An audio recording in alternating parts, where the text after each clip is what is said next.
우리가 창세기 말씀을 쭉 강해로 듣고 있습니다. 야곱이 집을 떠나죠. 무슨 일로 떠나는지 우리는 지금까지 쭉 살펴봤는데, 아비 이삭이 형 에서에게 내가 너를 축복하겠으니 사냥해오라 했을 때 그 얘기를 들은 어머니 리브가가 자기 아들 야곱을 불러 꾀를 짜 아비를 속여 결국에는 장자권을 형에게서 빼앗게 됩니다. 그리고 나서 형이 그 사실을 알게 되죠. 큰 분노로 인하여 결국에는 그를 죽이고자 하는 말을 또 리브가가 듣습니다. 그것을 알아채고 이제는 황급하게 도망을 가게 되죠. 사실 이 날은요, 사실 이 야곱에게 있어서 일생에 가장 중요하고 가장 변화가 있는 그러한 사건이 있었던 날이라 할 수 있어요. 이 한 날에 이 일이 다 이루어지는 것이죠.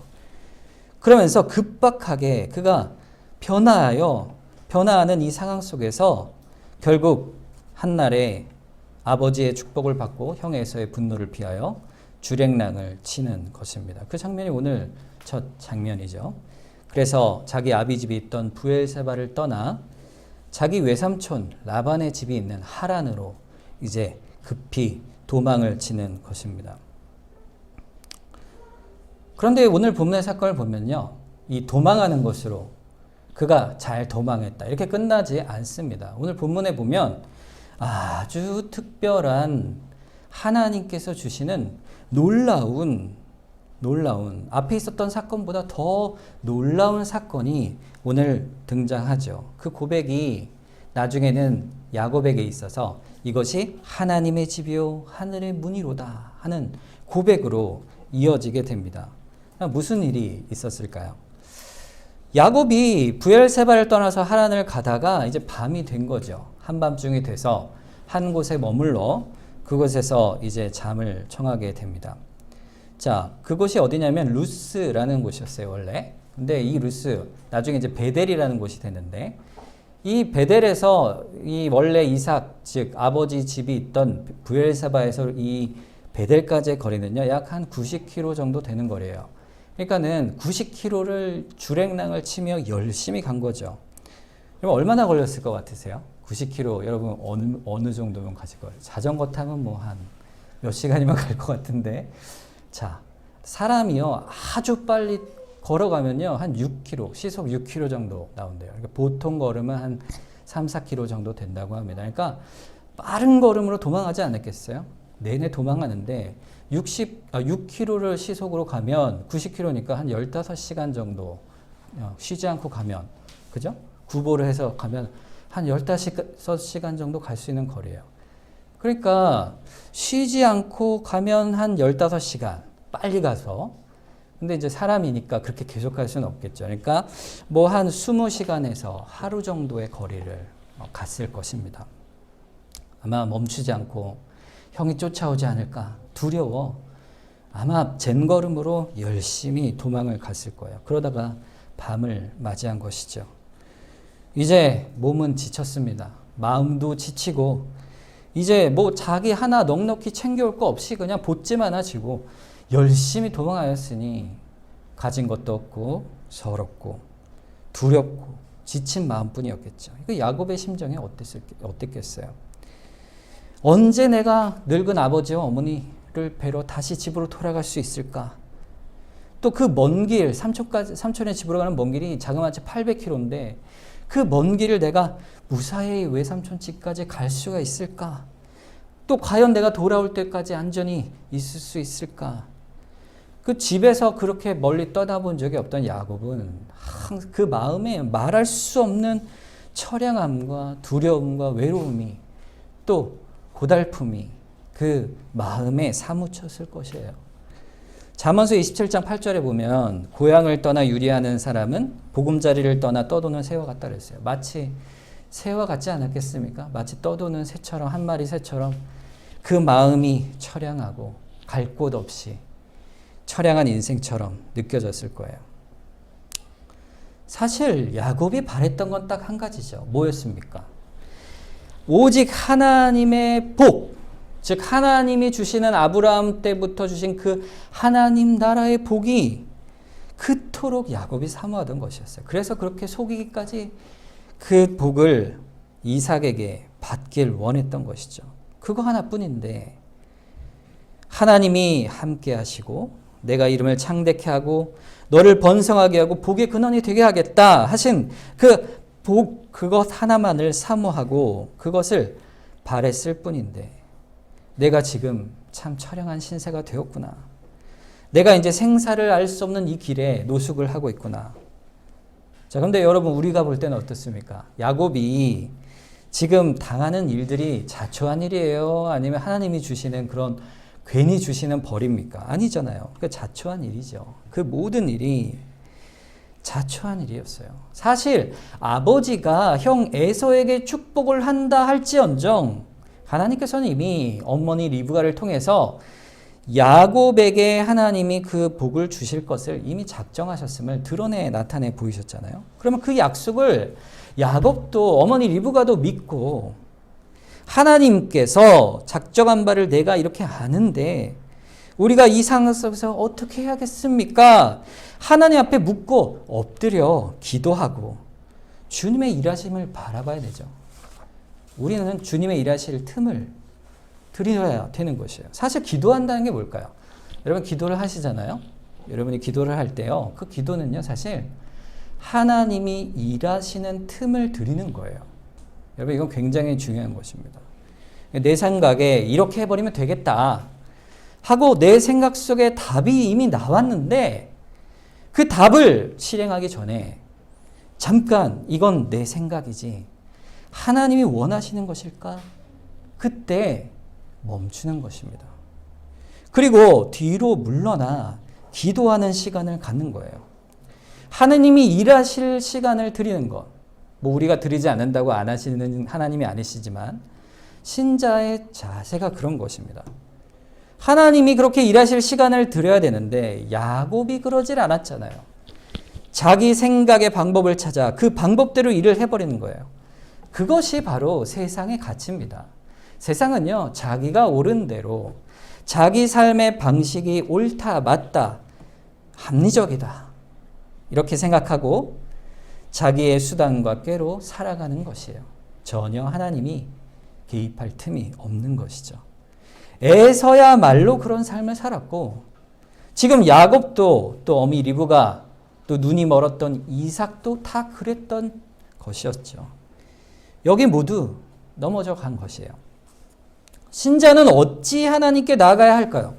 하나님께서 일하실 것을 믿고 기도로 나아가는 자가 하나님이 기뻐하실 만한 일을 정하여 생각하여 그것을 구하고 나아가는 자가 바로 신자의 방식이요 기도의 모양인 것입니다. 야곱이 어땠습니까? 야곱은요 하나님께 맡기고 하나님의 일하심을 바라보고 그게 의지하고 그가 일하실 것을 소망하며 가야 할 텐데 그러지 않았죠. 결국 자신이 어머니와 도모하여 아버지를 속여 그 일을 다 해버리고 결국 자신이 자초하여 범죄하여 에서의 분노에 이르러 결국 도망하여 지금 이 밤이 된 것입니다. 이런 야곱을 우리는 보면서 참 야곱이 자초한 일이구나. 어찌 저럴 수 있을까? 우리는 야곱과 같이 말아야지. 이렇게 생각할지 모르겠어요. 그 심정을 보면 참 처량하네. 이렇게 여길지 모르겠어요. 그런데요. 이런 야곱을 하나님이 보실 때는요. 전혀 다르게 보십니다. 너무 중요한 것이에요. 하나님이 야곱을요. 처음부터 끝까지 다 보고 계셨잖아요. 그죠? 지금도 보고 계시고 앞으로도 보고 계실 것이에요. 리브가와 한 얘기들과 계획들 실행하는 그 과정도 다 보고 계셨잖아요. 그의 걸음을 다 아시고 또 지금은 얼마나 황급하게 주랭랑을 치고 도망을 치고 있는지 또 이제 그 차가운 차디찬 들판에서 그 딱딱한 돌을 베고 누워야 하는 그 처량한 신세, 그 잠든 모습을 누가 알고 계십니까? 하나님이 다 지켜보고 계신 것입니다. 슬프고 연약하고 고단한 삶의 자리.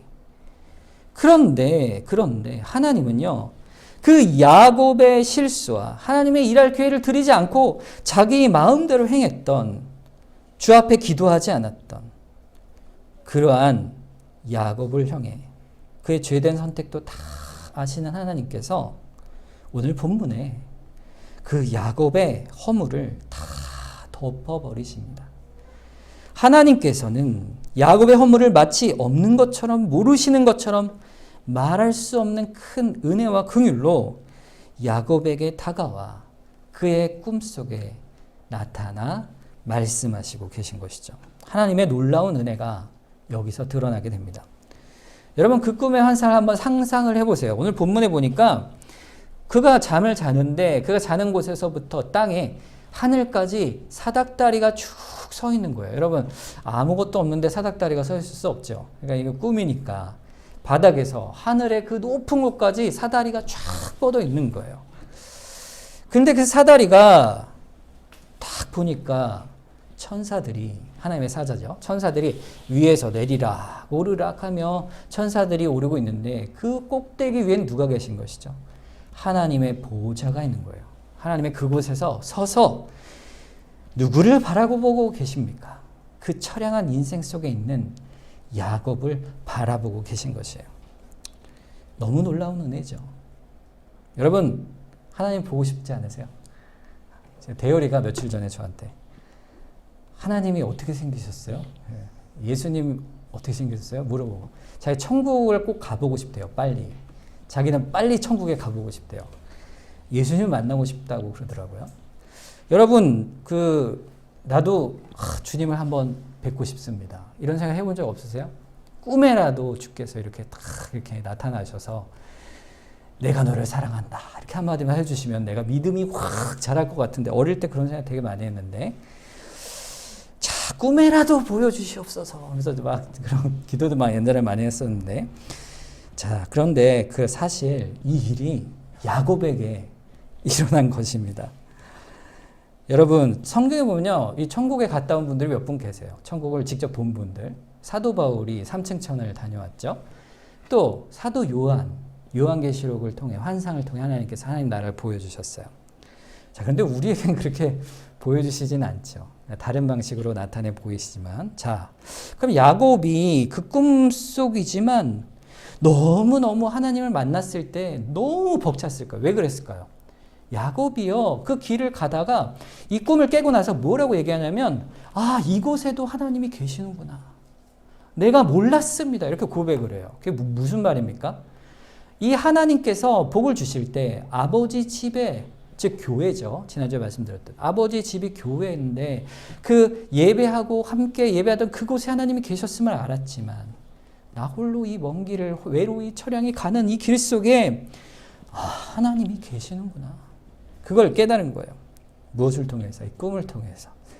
하나님께서 그 꿈 가운데 야곱에게 특별한 약속 3가지를 해주십니다. 오늘 본문의 첫째는 13절에 보면, 또 본즉 여호와께서 그 위에 서서 이르시되 나는 여호와니 너의 조부 아브라함의 하나님이요 이삭의 하나님이라. 원래 집에만 있던 하나님인 줄 알았더니 그 하나님께서 여기도 계시는구나. 네가 누워있는 땅을 내가 너와 네 자손에게 주리라. 첫 번째 약속이에요. 하나님 뭘 주시겠다 그랬어요? 땅을 주시겠다. 네가 누워있는 이 모든 땅이 바로 하나님이 주실 약속의 땅임을 말씀해 주시죠. 두 번째 약속은 뭘까요? 14절에 보면 너의 자손이 땅의 티끌같이 되어 네가 서쪽과 동쪽과 북쪽과 남쪽으로 퍼져갈지며 땅의 모든 족속이 너와 내 자손으로 말미암아 복을 받으리라.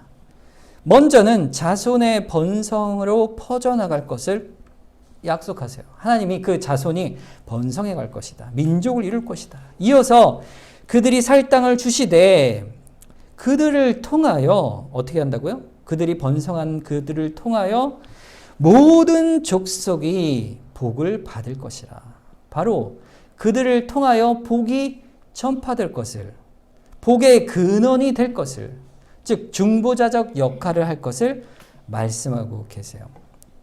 베드로전서 2장 9절에 보면 그 말씀이 이렇게 나타납니다. 그러나 너희는 택하신 족속이요 왕같은 제사장들이요 거룩한 나라요 그의 소유가 된 백성이니 이는 너희를 어두운 데서 불러내어 그의 기이한 빛에 들어가게 하신 이의 아름다운 덕을 선포하게 하려 하십니다.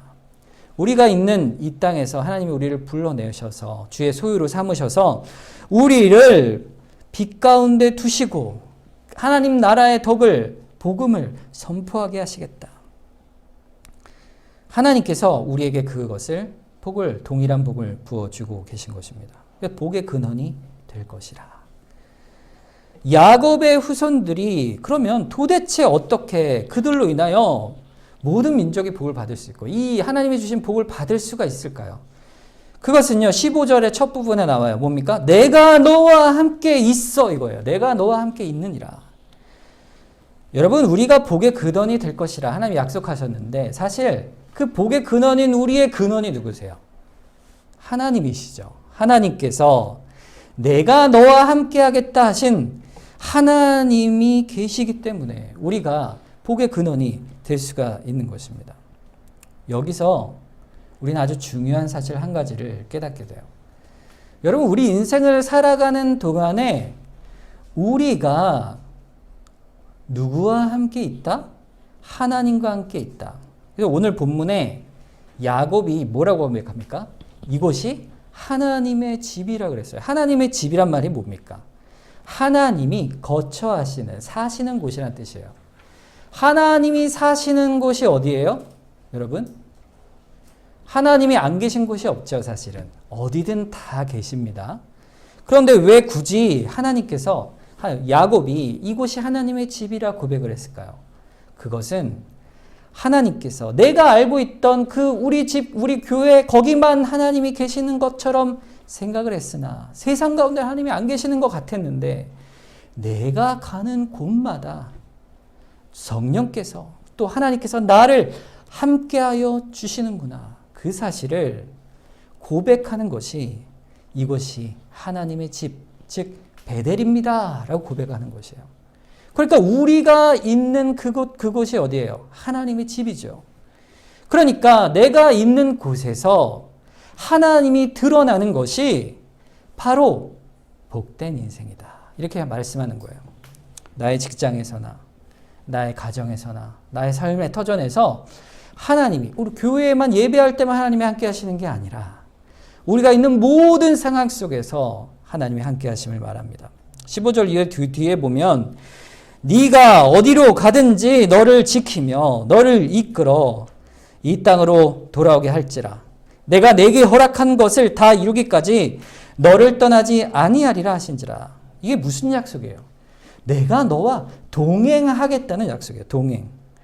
하나님께서 우리와 일생 평생 동안 함께 하시되 우리가 가는 길을 지키시고 또 우리가 함께하는 모든 과정 속에서 하나님이 역사하시는 하나님이심을, 섭리의 하나님이심을 약속하고 계신 것이에요.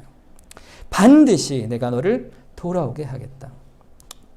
야곱이 이 꿈을 꿨을 때 얼마나 기뻤을까요?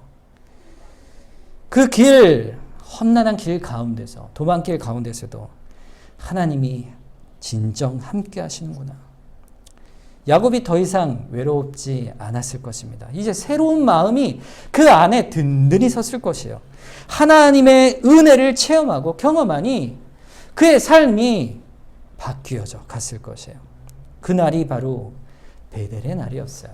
야곱의 인생에서 아주 중요한 날이었습니다. 이 날은 그 인생 속에 새로운 하나님을 만나는, 하나님이 그를 택하셔서 끝까지 그를 붙드시고 용서하시고 사랑하신 하나님이심을, 동행하신 하나님이심을 깨닫게 된 것입니다.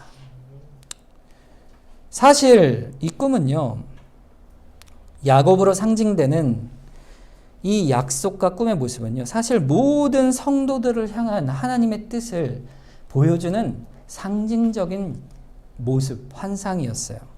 아주 특별한 이 꿈은 영적인 의미를 갖고 있습니다. 여러분, 야곱의 이 사닥다리는요, 사실 우리에게 주시는 복음의 말씀이에요. 이 사닥다리를 어디와 어디로 이어주고 있습니까? 이 땅에서 하늘로 연결되어진 사닥다리예요. 자, 천사들이 오르락내리락 하고 있죠. 이것은 뭘 상징할까요? 이 사다리가 뭘 상징할까요? 요한복음 1장에 가면요, 예수님께서 제자로 빌립이란 자를 불러내십니다.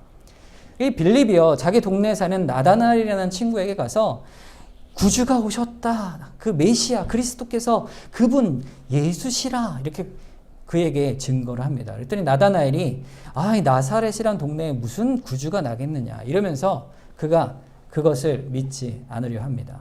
그때 와서 보라, 이 예수님을 만나죠. 그때 예수님께서 나다나엘을 향해 이렇게 말씀하십니다. 요한복음 1장 50절과 51절에 예수께서 대답하여 이르시되 내가 너를 무화과 나무 아래에서 보았다 함으로 믿느냐? 이보다 더 큰 일을 보리라. 또 이르시되 진실로 진실로 너에게 이르노니 하늘이 열리고 하나님의 사자들이 인자 위에 오르락내리락 하는 것을 보리라 하시니라. 이게 무슨 말입니까? 이 천사들이 오르락내리락 하는 하늘에 있는 그 사닥다리가 누구라 말씀하고 있어요. 누구 위에 천사들이 오르락내리락 한다고 했어요? 인자 위에 그랬어요. 인자. 인자가 누구시죠? 예수님께서 자신을 가르치실 때 인자라 말씀하세요. 예수 그리스도께서 누구시라? 이 땅과 하나님의 하늘에 연결되는 그 사다리가 되심을 말씀하시는 말씀인 거예요. 하늘과 땅을 이으시는 유일한 그 사닥다리는 누구십니까? 예수님이 친히 말씀하시기를 바로 인자라 말씀하고 계신 것이에요. 결국에 중보자이신 예수 그리스도에 대한 복음의 말씀이요. 여러분, 천사들이 오르락내리락하는 건 뭘까요? 천사들은요, 주님을 수종드는 종이죠. 천사들은 하나님을 찬양하고 또 하나님의 뜻을 우리들에게 전하는 역할을 하고, 또 우리가 하나님의 뜻을 깨달아 알았을 때 그 기도로 나아갈 때 그 기도를 가지고 하나님께로 나아간다, 이렇게 표현을 해요, 성경이. 그러니까 하나님과 우리 자녀를 연결시켜주는 그 사닥다리이신 예수님을 통하여 우리는 하나님께로 나아갈 수 있다는 사실을 그렇게 보여주고 있는 것이에요. 나다나엘에게 네가 더 큰 일을 보리라. 그 큰 일이 뭐겠어요? 바로 예수께서 우리를 구원하여 주신 그 구원의 일을 말하고 있는 거예요. 십자가와 부활의 사건이죠. 요한복음 14장 6절에 예수께서 이르시되 내가 곧 길이요 진리요 생명이니 나로 말미암지 않고는 아버지께로 올 자가 없느니라. 이게 바로 주님의 중보 사역입니다. 여러분, 그로 인해서 하늘의 문이 활짝 열린 것이에요. 예수 그리스도의 중보 사역. 이것이 하늘의 문이라 한 야곱도 그 사실을, 복음의 사실, 그 사실을 바라봤던 것이죠. 예수 그리스도께서 우리의 연약한 죄와 허물, 야곱과 같은 우리에게 주님께서 이 땅에 오셔서 우리 죄를 사하여 주시고 하늘문을 활짝 열어주셔서 하나님께서 친히 우리를 사랑하시고 우리를 바라보시고 우리의 허물과 연약함과 날마다 넘어지는 야곱과 같은 우리에도 불구하고 계속 하나님께서 오래 참으시고 불러내어 주시고 우리를 은혜 가운데 이끌어 가시는 그 하나님 나라의 소망을 부어주시는 것입니다. 우리가 살아가는 인생이 정말 광야에 그 돌베개 베고, 여러분 돌베개 배 보셨어요? 뭐 맥반석 돌 뭐 이런 거 있는지 모르겠는데 돌베개 베면요, 저 같으면 머리가 이렇게 눌려서 잠을 못 잘 것 같아요. 푹신한 베개가 좋잖아요. 돌베개만 베고 자진 않았겠죠. 뭐 이렇게 보찜을 베고 잤는지 모르겠지만, 여러분 차디찬 바닥에 노상에서 노숙을 하는 그 과정, 도망자 같은 처지. 사실 야곱의 인생은요, 우리의 인생 속의 그런 고난을 상징하는 것입니다. 우리가 살아가는 이 고락과 또 그 죄로 인한 허물과 실수와 넘어짐과 연약함, 내 탓이니 하나님께 원망도 못하겠네. 베개를 베고 뒹굴며 괴로워하는 그때라도 하나님이 사랑하시는 자는요, 하나님이 끝까지 굽어보시고 품어주시고 끝까지 동행해 가신다. 야곱의 허물을 감싸주시는 것입니다. 그것이 누구로 인한 것이에요? 예수 그리스도. 바로 우리의 하늘의 사닥다리이신 우리 중보자 예수님을 통하여 우리의 모든 연약함을 다 덮어버리시고 우리의 더러운 모든 것들을 의로 옷을 덮어 입혀주셔서 하늘의 환상을 보여주시는 하나님의 그 놀라운 은혜 때문에 우리가 이렇게 살아가는 것입니다. 하나님의 이 복은요, 첫째로는 야곱과 그 이스라엘 백성을 향해서 주시는 아브라함의 복이었죠. 내가 이 땅을 주고 가나안 땅을 주고 너희로 복의 근원이 되게 하겠다. 이 말은 다 아브라함에게 주셨던 복이에요. 그러나 궁극적인 복의 내용은 뭡니까? 결국 이 이방 민족들이 결국 이 그리스도의 복음을 통하여 다 하나님께로 복의 근원을 따라 복의 근원에 나아오는 복음의 능력이 있다라는 사실을 나타내 보이는 것이죠. 그게 누굽니까? 바로 우리잖아요. 우리도 다 그래서 누가 되는 것입니까? 아브라함의 자손이 된 것이에요. 또한 복의 근원이 된 것입니다. 이 하나님은 야곱의 허물에도 불구하고 하늘의 환상을 보이시면서 그 작정대로 아브라함과 이삭의 복을 야곱에게 부어주실 것을 끝까지 신실하게 지켜가시고 나타내 보여주십니다. 로마서 11장 29절에 보면요, 하나님의 은사와 부르심에는 후회하심이 없다 그랬어요. 여러분, 하나님은요 우리를 부르신 때 결코 후회하지 않으십니다. 좀 보니까 얘 아니네 이래서 버리시는 분이 아니시라는 거예요. 우리가 믿어서 딱 교회 나왔는데 얘는 5년이면 믿음이 확 자라겠구나, 이 정도면 훌륭해 해서 하나님이 우리를 택하신 게 아니에요. 30년이 돼도 40년이 돼도 비슷한 우리의 모습이 있을지라도 하나님은 우리를 끝까지 바꾸어 가시고 선히 인도하시고 하나님께서 그를 새롭게 하시는 그 은혜로 함께 하시는 것이에요. 그러니까 결국에는 우리가 잘해서 되는 게 아닙니다. 하나님이 우리를 향하여 그 무조건적으로 선택한 그 사랑, 그냥 먼저 하나님이 우리를 사랑하신 것이죠. 그게 전부입니다. 우리가 그 사랑 안에서 하나님이 우리를 불러내셔서 우리의 걸음걸음에도 우리의 연약한 허물에도 넘어져도 낙심해도 끝까지 이끌어 가시고 그 책임을 져 가시는 거예요. 하나님의 약속이 이거예요. 이사야서 41장 10절. 우리 같이 한번 읽어볼까요? 같이 한번 읽어보겠습니다. 두려워하지 말라. 내가 너와 함께함이라. 놀라지 말라. 나는 내 하나님이 됨이라. 내가 너를 굳세게 하리라. 참으로 너를 도와주리라. 참으로 나의 의로운 오른손으로 너를 붙들리라. 아멘. 하나님께서요 두려워할 거 없다 말씀하세요. 여러분, 우리가 죄를 범하잖아요. 그러나 우리는 회개할 수가 있어요. 회개하면 되는 일이에요. 하나님, 우리를 용서해 주시옵소서. 우리가 연약하고 인생에 고단하면 하나님이 우리가 도우시는 분이심을 구하며 나아가면 되는 것이에요. 하나님 아버지를 찾으라. 두려워하지 말고 세상 어떤 일에도 놀라지 말라. 내가 너의 하나님이라. 내가 너를 함께할 것이요. 내가 너를 굳세게 하고 참으로 도와줄 것이라. 내가 오른손으로 너를 붙들어 주겠다. 그 야곱에 대한 약속, 그것이 우리에게 똑같이 부어주시는 하나님의 은혜의 약속입니다. 사실 우리는요, 살다가 겁을 많이 먹죠. 건강이 약해져도 겁이 나고, 또 큰 일이 닥치고 어려움이 닥치면 인생이 어떻게 될까 염려도 되고 겁이 납니다. 그래서 세상과 또 타협을 해야 되지 않을까 고민도 하고, 그런 우리에게 주님이 내가 너의 하나님이 아니냐, 내가 너와 함께하노라, 내가 너를 붙들노라. 야곱아, 네가 허물이 많아 이 고난을 자초하였으나 그러나 그것조차도, 너희 허물로 인한 실수조차도 내가 결국 합력하여 너를 선으로 인도하겠다. 두려워하지 말라. 우리를 바꾸어 가시는 하나님이십니다. 이사야 40장 8절에 보면요, 푸른 마르고 꽃은 시드나 우리 하나님의 말씀은 영원히 살 것이다. 하나님의 말씀, 그 약속이 그대로 이루어질 것이라 말씀하고 있어요. 여러분, 야곱이 언제 사람입니까? 야곱이 지금부터 약 4,000년 전 사람이에요. 이 4,000년 전 사람이 받은 그 하나님의 약속의 말씀은요, 변함이 없습니다. 2000년의 예수님 이후의 교회사뿐 아니라 지금에 이르는 모든 우리 신자들의 삶 속에 전부 같은 믿음으로 같은 말씀 안에 살아온 것이에요. 히브리서 11장에 나오는 그 믿음의 사람들의 인생도요. 뭡니까? 결국 하나님이 붙들어 주시고 내가 너와 함께하니 두려워하지 말라. 그 인생 속에 있었던 거예요. 우리 인생이 마찬가지인 것이죠. 우리가 지금 어쩌면 차디찬 광야 같은 인생 속에 있을지 모르겠습니다.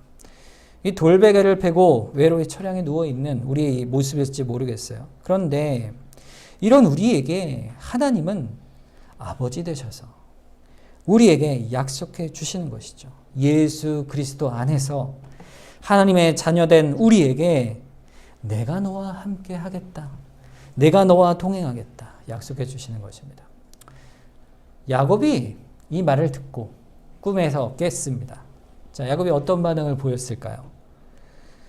야곱이 잠에서 깨어 16절에 보니까 이르되 여호와께서 과연 여기 계시거늘 내가 알지 못했다.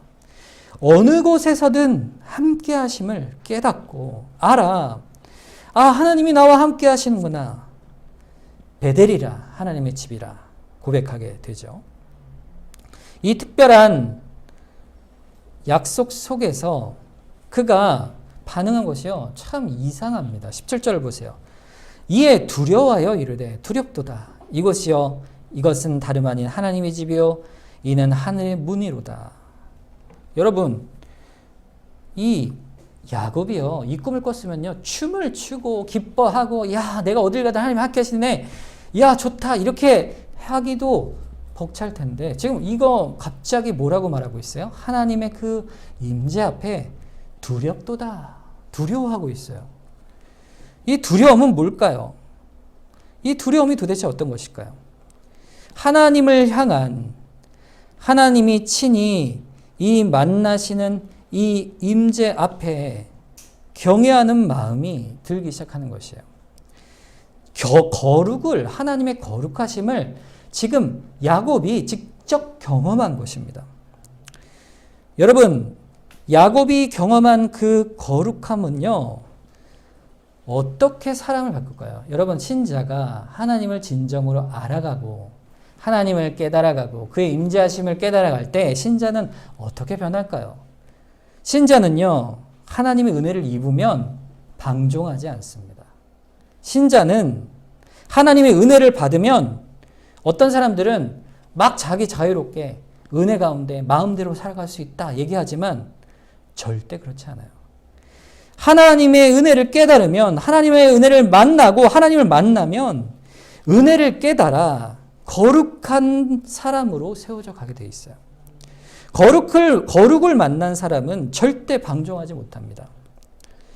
하나님이 얼마나 높고 크시며 경외와 찬양을 받기에 합당하신지 알고 그 하나님께서 낮고 천한 나에게 오셔서 지극히 나를 사랑하신다 하시는 그 앞에 우리는 심히 두려워하는 거예요. 그 두려움이요, 죄인이기 때문에 내가 두려워하는 것도 있지만 죄로 인한 두려움보다 먼저는 자기를 보호하시는 하나님 아버지의 사랑이 너무나도 크고 존귀하기 때문에 말할 수 없는 그 하나님의 거룩하심 앞에 경외하며 찬양과 존귀를 올려드리게 되는 거예요. 그 하나님의 초월성 앞에, 그 사랑 앞에 엎드리는 것입니다. 그러니 어찌 우리가 그 사랑 앞에 방종할 수 있겠어요? 이것이 예수를 믿는 사람의 경건의 기초입니다. 하나님을 아는 자, 그 거룩을 아는 자예요. 주님을 안다는 것은요, 경건해지는 것이죠. 자기를 돌아보고 자기를 성찰하는 것이에요. 그러니까 우리는 항상 이 부분에서 우리 자신을 돌아봐야 하는 것이에요. 예수를 믿는 사람이 그 마음에 하나님 은혜를 깨달아 알수록 하나님의 거처로서 살아가는 인생을 살아갈 때 더 그 마음의 은혜가 깊어지고 넓어져서 죄를 떠나고 거룩과 경건한 삶을 살아가는 거예요. 그 은혜 앞에 하나님을 두려워한다. 그 표현이 나타나는 것입니다. 하나님 앞에, 그래서 야곱은 그 앞에 서원을 합니다. 오늘 본문 20절 21절에 보면 야곱이 서원하여 이르되 하나님이 나와 함께 계셔서 내가 가는 이 길에서 나를 지키시고 먹을 떡과 입을 옷을 주시어 내가 평안히 아버지 집으로 돌아가게 하시오면 여호와께서 나의 하나님이 되실 것입니다. 여러분, 좀 이상하지 않습니까? 갑자기 조건을 달아요. 야곱이. 이렇게 해주시면 이렇게 하겠습니다. 이렇게 해요. 22절도 보세요. 내가 기둥으로 세운 이 돌이 하나님의 집이 될 것이라. 하나님께서 내게 주신 모든 것의 10분의 1을 내가 반드시 하나님께 드리겠습니다. 이게 뭐예요? 조건을 하면 제가 이걸 드리겠습니다. 여러분, 이 서원을 볼 때 여러분 어떤 생각이 드세요? 야곱이 어떻다고 생각이 드세요? 아, 이거 참 야곱이 이게 정말 야곱이구나. 이거 어떻게 이럴 수가 있나. 아니, 하나님이 그렇게 약속을 주셨는데 어떻게 또 조건을 달아서 이렇게 서원을 한다, 할 수 있느냐. 아니, 주시면 저도 드릴게요. 이렇게 말하는 것 같잖아요. 여러분, 이렇게 조건적으로 하는 의미가 아닙니다. 사실 본문의 의미는. 우리가 이제 우리말 성경을 보면 그렇게 이렇게 마치 조건처럼 들리지만 사실 구약의 이스라엘의 서원이라는 것은요, 그런 의미가 아니에요. 하나님, 저 이거 주시면요, 제가 갚아드릴게요. 하나님, 이거 제가 기도하는 거 응답해 주시면 제가 반드시 이만큼 하나 드릴게요. 이렇게 약속하는 것, 그것이 서원이 아닙니다. 하나님이 서원이라는 것은, 참 서원이라는 것은 하나님이 이미 주신 약속을 이미 받은 것으로 생각하여 그것을 믿는 자가 내가 그것을, 복음을 받은 것을 이미 알아 기뻐하고 간절히 그것을 누릴 것을 소망하면서 믿음으로 받아 감사하는 것이 신자의 서원이에요. 그러니까 하나님이 주신다면 제가 이것을 주실 것을 믿습니다. 그래서 그것으로 하나님 제가 감사로 드리겠습니다. 그러니까 조건의 대가로 하나님께 드린다는 게 아니고요. 결국 하나님이 주실 것에 대한 확신과 믿음으로 감사와 소망으로 하나님께 드리는 감사의 상징이 서원입니다. 세상은요, 과연 하나님이 주시겠습니까? 안 주시겠습니까? 해주시면 이렇게 하고 안 해주시면 안 하겠어요. 나름대로 조건을 제시하는 이런 하나님을 시험하는 이런 것들은요, 절대 서원이 아닙니다. 성도가 할 바가 아닌 거예요. 하나님이 우리에게 그렇게 주시는 하나님도 아니시고 이미 주시겠다 약속하신 것에 대한 성도의 참된 반응인 것이죠. 하나님의 뜻을 먼저 깨달아 알고 그리 되기를 구하는 것이 서원이요. 또 이 서원이 결국은 뭡니까? 기도예요. 기도. 하나님이 주신 그 뜻이 이루어질 것을 간절히 소망합니다 하는 뜻의 서원이죠. 결국 서원은요, 주기도에 나오는 그 말씀이에요. 뜻이 하늘에서 이루어진 것 같이 땅에서도 이루어지기를 원합니다. 이게 서원입니다. 하나님의 뜻이 이루어질 것을 믿습니다. 그것이 우리에게는 감사의 제목이요. 그것으로 우리가 나아갑니다. 믿고 나아갑니다. 그래서 우리의 것을 하나님께 감사로 드리겠습니다. 이것이 바로 성도의 기도요, 서원이요, 소망인 것이죠. 성령 하나님께서 야곱에게 그러한 소망을 주신 것이에요. 여러분, 야곱이 이렇게 서원을 했죠. 자, 우리도 하나님께서 복을 주셔서 복음을 주시고 하나님을 알아가게 하실 때 강렬한 영적인 소망을 부어주십니다. 내가 하나님 앞에 이러한 복을 누렸는데 제가 어찌 하나님께 나아가겠습니까? 하나님께 무엇으로 하나님께 감사를 드릴 것인가? 그것을 생각하는 것이 신자의 합당한 반응이에요. 야곱이 그러한 반응을 보였듯이 하나님, 제가 이렇게 하나님 앞에 쓰이길 원합니다. 하나님 앞에 겸손히 주님 앞에 나가겠습니다. 하나님의 뜻을 보여주시고 들려주시고 깨달아 하나님의 말씀으로 우리를 깨닫게 하실 때 우리는 그렇게 반응해 갈 수가 있는 것이죠. 그 말씀에 대한 부대낌이 있고 열망이 생기면 모든 환경을 이끌어 가신 하나님을 바라보면서 자기 생각을 버리고 선교사로도 나가고 자기의 계획과 다른 생활들을 다 내려놓고 목회자의 길로 가는 거죠. 선교사의. 이런 극단적인 변화가 아니더라도 일상생활에서 우리 모든 성도가 이런 주 앞에 헌신하는 것도 다 마찬가지인 것이에요. 직분을 사모하고 또 교회에서 봉사와 사역을 원하는 것은요, 바로 이런 서운의 마음에서 나오는 것입니다. 우리가 꼭 약속하여 하나님께 드리겠습니다, 이렇게 하는 게 아니에요. 그냥 우리가 하나님의 몸된 지체로서 하나님이 주신 은혜에 감사하여 내가 하나님께 이것을 행하여 드리겠습니다, 마음속에 우리가 다짐을 하게 되는 것이죠. 그것이 교회에서의 봉사든 가정에서도 하나님의 뜻을 이루는 것이든 직장에서 하나님의 뜻을 이루는 것이든 우리가 있는 자리에서 그 일들을 이루어 가는 거예요. 하나님의 자녀로서 그 열망을 놓고 나아가는 것이죠. 하나님, 이 일을 제가 감당할 수 있게 하시면 제가 주 앞에 감사함으로 헌신하겠습니다. 하나님, 제가 주께서 주신 은혜를 압니다. 그 은혜 앞에 제가 주님께 무엇을 드릴까요?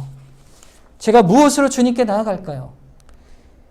제가 이러이러한 일을 하겠습니다. 복음을 전하겠습니다. 또 11조를 오늘 드리겠다 했는데 11조는 뭡니까? 우리에게 주신 모든 것이 하나님의 은혜임을 고백하는 감사의 예물이죠.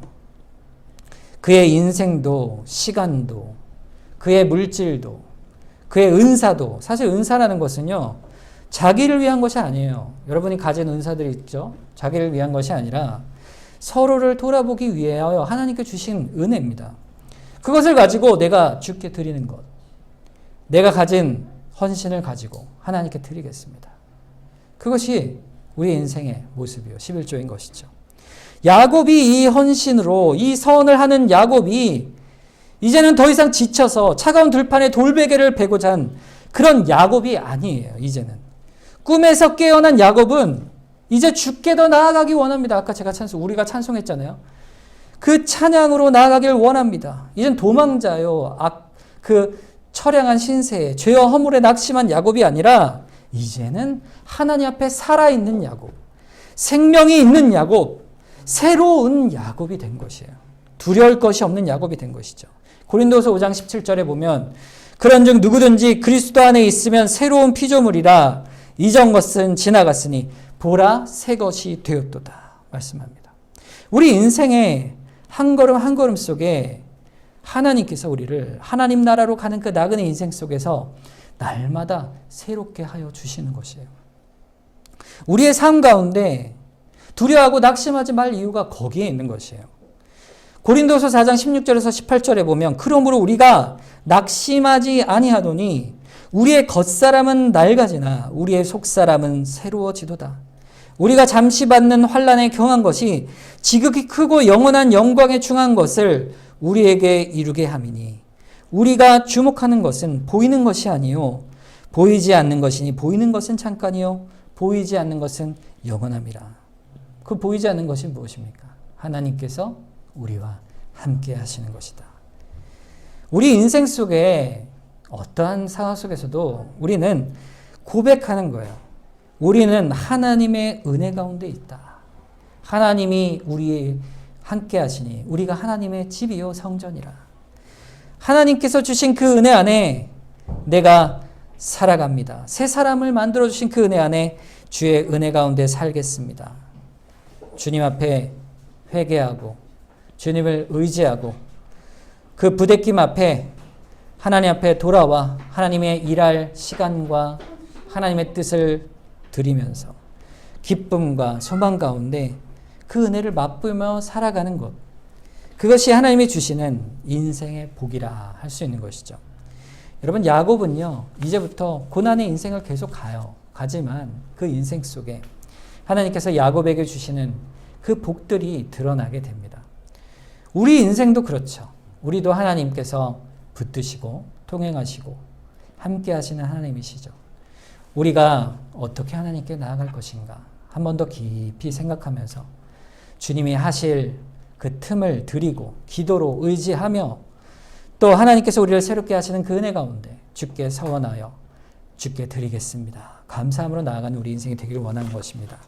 오늘 말씀을 의지해서 이 시간 합심해서 한번 기도하겠습니다. 주님, 우리가 하나님께서 함께 하시는 그 은혜 가운데 있음을 알고 고백합니다. 우리의 인생을 붙들어 주시고 주의 은혜 가운데 우리가 동행하며 살아가길 원합니다. 주님 감사합니다. 주님, 제가 드릴 것이 무엇인지 또 그것을 깨달아 주 앞에 나아가길 원합니다. 우리 인생을 끝까지 그리 붙들어 주시옵소서. 이 시간 우리 합심해서 한번 기도하도록 하겠습니다.